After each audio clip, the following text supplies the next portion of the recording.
la généalogie et qui a justement été reprise par Foucault. Avec la méthode généalogique, on adopte un nouveau rapport à la connaissance, c'est absolument certain. Tu as dit, au début, tu avais dit on pourrait étudier Nietzsche dans la relation d'influence qu'il a eu sur Deleuze, etc. Le mot d'influence, à mon avis, c'est une affaire de mots, mais c'est pas simplement de mots. Je ne l'utiliserai pas. Il vaudrait mieux dire inspiré, parce que le mot influence, de toute façon, ne serait pas juste. C'est-à-dire qu'il y a chez Foucault, par exemple, lorsqu'il reprend sa critique de la vérité, lorsque il fait apparaître réellement sa conception de l'histoire, c'est là où il utilise Nietzsche. Il dit, ce n'est pas au début, dans sa méthode, ce n'est pas au début de sa méthode, c'est tout à coup, je pense qu'il a réellement, comme tout le monde, puisqu'il a fait des études à partir du lycée, bon, il connaissait Nietzsche, mais pour avoir lu ou d'avoir réfléchi sur Nietzsche, c'est peut-être plus tard qu'il l'a fait, d'après des textes, j'en ai me souvenir, qui sont publiés dans J'ai écrit, au moment où il parle de la méthode généalogique de Nietzsche, de généalogie opposée à... c'est ça qu'il confronte avec archéologie, c'est peut-être après qu'il a commencé à écrire ou à publier, donc ce n'est pas quelqu'un dont il a attendu la lecture de façon à avoir une méthode. Mais la lecture de Nietzsche a été une très forte inspiration dans sa pensée à un certain moment de temps. Plus qu'il dit, au fond, il s'aperçoit que sans avoir écrit à proprement parler sur Nietzsche quelque chose de suivi, c'est peut-être l'auteur qui l'a le plus en permanence inspiré. Et si je dis inspiré au lieu d'influencer, c'est peut-être pour éviter cette sorte de connotation, de détermination de la pensée qu'il y a dans influence, tu vois. Je préférerais le mot inspiration, ou impulsion, ou même peut-être impulsion. La lecture de Nietzsche, la compréhension de Nietzsche par Foucault a donné une impulsion particulière à sa pensée. C'est comme lorsque Deleuze parle de Nietzsche, c'est pas tellement influence non plus. Lorsque dans la réponse à Michel Cressol, il parle de Nietzsche, il commence à dire, quand j'ai traité les auteurs de l'histoire de la philosophie, je leur ai fait des enfants dans le dos. C'est là où il a introduit cette expression bizarre de faire des enfants dans le dos. On ne sait pas très bien ce que ça veut dire. Est-ce que j'avais compris d'abord que c'était sodomiser? Non, c'est pas sodomiser. Parce que s'il fait des enfants dans le dos, ça veut dire qu'il en fait par derrière. Dans le texte, c'est sodomisé. Dans le texte, c'est sodomisé. Ah non, c'est Nietzsche plutôt. Mais c'est Nietzsche qui le sodomise. Parce que c'est autre chose. C'est lui qui est envahi par Nietzsche. C'est ça. Qui est entièrement pénétré par faire des enfants. Donc c'est plus qu'une influence, c'est une sorte d'imprégnation. Il dit qu'il considère la philosophie dans ce texte, qui est la réponse à Cressol, effectivement, la lettre à Cressol qui ouvre le Cressol. Il dit qu'il considère la philosophie comme une sorte d'enculage. Il dit ça serait une sorte d'immaculée conception, ou plutôt d'enculage. Nietzsche, il est de ceux qui vous font des enfants dans le dos. Mais tu crois que c'est ça? Parce que faire des enfants dans le dos, non, c'est une fois. Faire des enfants dans le dos. Après avoir parlé d'enculage, oui, c'est évidemment. C'est une vraie galère, bien sûr. C'est très difficile à comprendre. Ah bah ouais.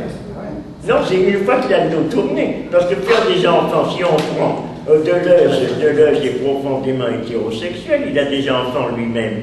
Il veut dire, si je fais un enfant à quelqu'un, c'est-à-dire un enfant qui ne serait pas le sien, ça veut dire que j'attends qu'il soit sorti, de façon à aller voir sa femme, et à engrosser, si l'on peut dire, sa femme. C'est ça. Ça serait ça. Lui n'étant pas là. Mais on ne va pas faire un enfant en faisant une sodomie à un homosexuel. En fait, ça n'a pas de sens. Sauf si... Oui, il faut quand même être clair, comme dit Montaigne, sauf si ouverte, et n'avoir pas peur de le dire. Sauf si, comme dans un... Sinon, ça devient obscur. Sauf si, comme dans un roman à la Sade, oui. On imagine une Albertine dont on a joint le vagin et le rectum, qui permettrait de la féconder en l'enculant. Ça, c'est la fin des... c'est la fin de ce nom des... Ça serait un pur fantasme. Enfin, c'est en tout cas la fin des 120 journées. Non, je ne crois pas, moi, personnellement, que ça se soit... Ma manière, voilà. Il y a effectivement l'ambiguïté, d'autant plus que comme il écrit à Michel Cressol, qui lui-même est homosexuel, et il ne se prive pas de parler d'enculage, ça peut paraître bizarre, mais aucun homosexuel n'a jamais dit qu'on pouvait lui faire des enfants en ayant des rapports sodomistiques avec lui.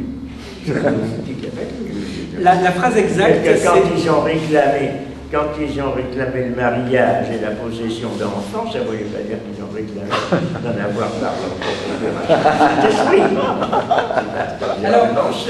leur propre ça nous emmènerait dans d'autres liens. Ils n'ont jamais dit on veut que l'utérus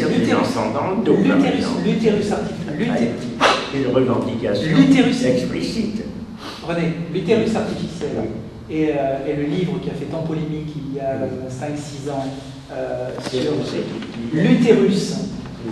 C'est quoi le livre? Un livre qui avait fait pas mal parler de lui. C'est il y avait l'utérus du Christ d'une personne dont j'ai participé aux thèse et qui avait été accepté par Châtelet et Maurice de Gandillac, qui s'appelait Marie-Claude Cohen, je ne sais pas, Boulakia, je crois qu'elle était une étudiante de Gandillac qui nous l'avait transporté à Paris, à Vincennes, et qui a fait, dans une sorte de poème fantastique, assez délirant, une thèse qui a été acceptée à Paris 8, mais comme thèse d'université que j'ai, je ne sais pas ce que j'en ai fait, qui s'appelle l'utérus du Christ.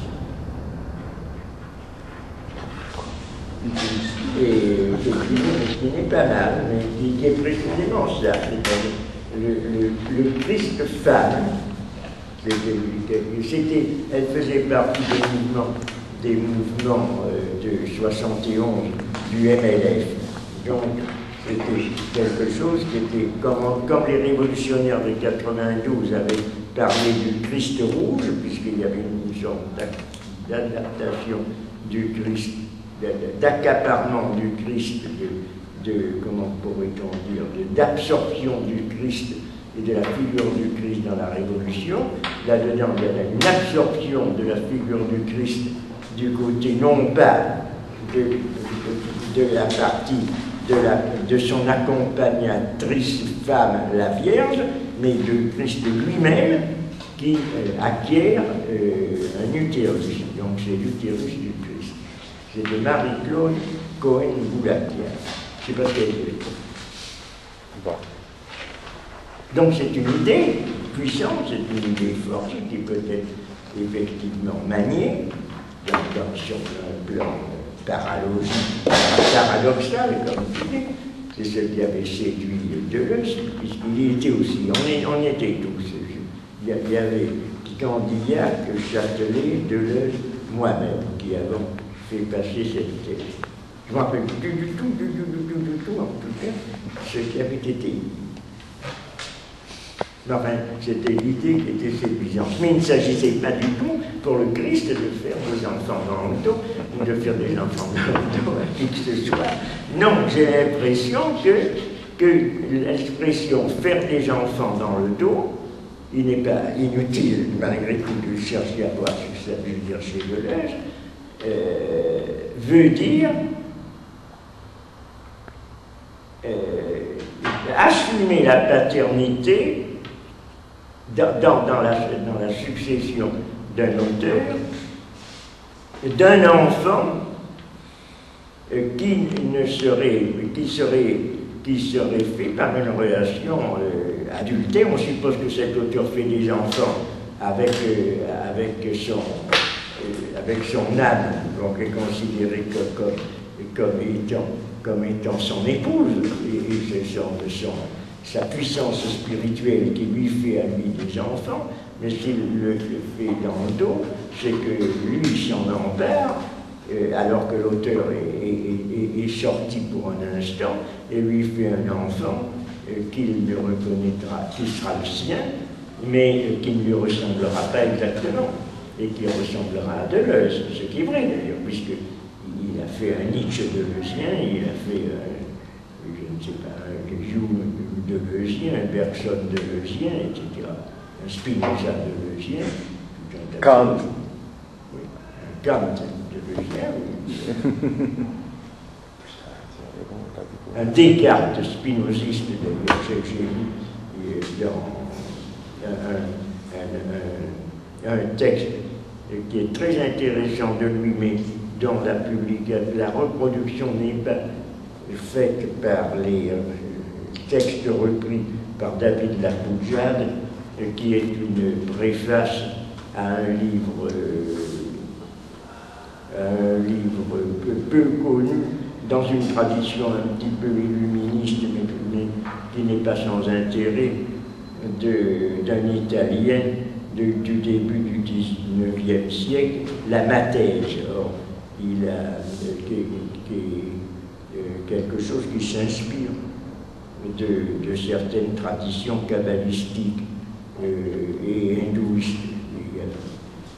Et Deleuze, à l'âge de 20 ans, c'était en 1946, il avait 21 ans, il a fait une préface tout à fait intéressante, qu'il n'a pas